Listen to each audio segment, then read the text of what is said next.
છે પ્રખર ભટ્ટ, આણંદથી બિલોંગ કરું છું અને હાલમાં MBA કરી રહ્યો છું. વાત કરું મારા ફાધરની અને અંકલની કે ફર્સ્ટ ટાઈમ મેં થેન્ક યુ કેમ આપીશ. થેન્ક યુ કેમ કે જે લેવલ પર પહોંચવા એમને 10 વર્ષ લાગે એ લેવલ પર મારે પહોંચવા છે ખાલી 10 પગલા લાગે. નોમિનેશન ફેસિલિટીની તાકાત. બીજું કે મારા ઘરની આખી 360 ડિગ્રી લાઈફ ચેન્જ થઈ ગઈ. વાત કરું કેવી રીતે કે આજથી 10 વર્ષ પહેલાની વાત કરવા માંગીશ કે ઘરની પરિસ્થિતિ કેવી હતી. વાત કરું ઘરની પરિસ્થિતિ કેવી હતી કે એક સુઝુકી સમુરાઈ બાઇક હતી. સુઝુકી સમુરાઈ બાઇક ખબર પડે ને કેવું હોય, મનની જરૂર પડે નહીં, ચારે બાજુથી અવાજ આવે. યસ કે નો દોસ્તો? એવી પરિસ્થિતિ હતી, દિવસો જતા નતા કાઢવા પડતા. આપણે ગુજરાતીમાં કહેવત છે કે મરી મરીને જીવવું પડે. યસ કે નો? આજે ઘણા બધાની પરિસ્થિતિ એવી હશે. વાત કરું કે એ ટાઈમે ઘરની પરિસ્થિતિ એવી હતી, મારા દાદા અને મારા મમ્મી ખુદ એ આ બિઝનેસની ઓપોઝિટમાં કે એ ના પાડતા.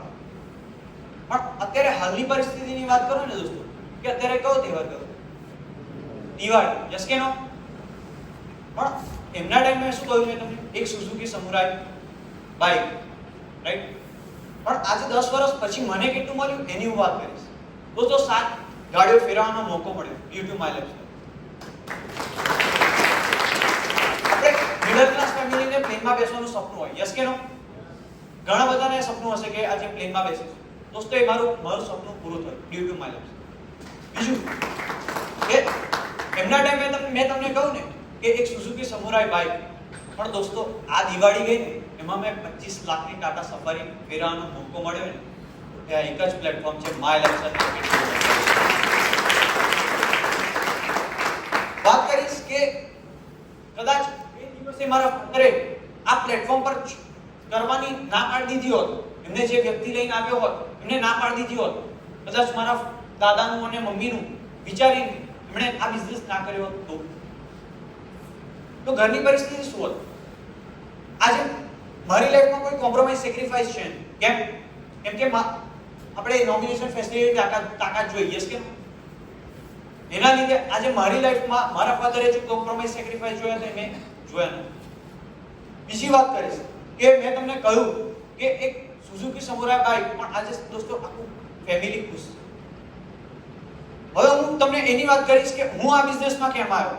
મને મારા મિત્રોએ, મને મારા ખુદ સગા કાકાજી, બીજા કાકાજી હાલમાં કેનેડા છે, એમણે મને ખુદ કહ્યું કે તે BCA કર્યું છે, તું IT ફિલ્ડનો માણસ છું, તું એકવાર કેનેડા આવી જા, હું તને બધું સેટ કરીને આપીશ. પણ દોસ્તો એક સાચી વાત કરું તો અહીં 2,10,000 હું જોઈ ગયેલો.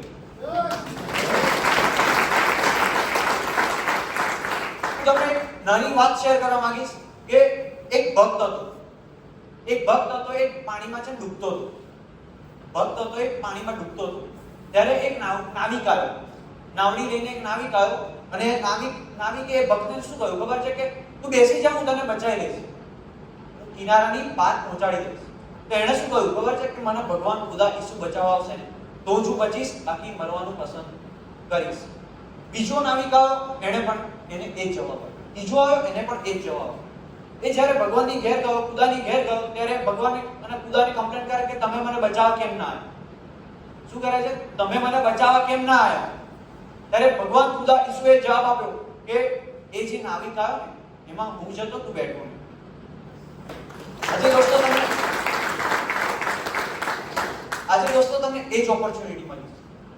જો આજે તમે કદાચ નહીં બેસો ને તો જિંદગી તો જવાની. યસ કે નો?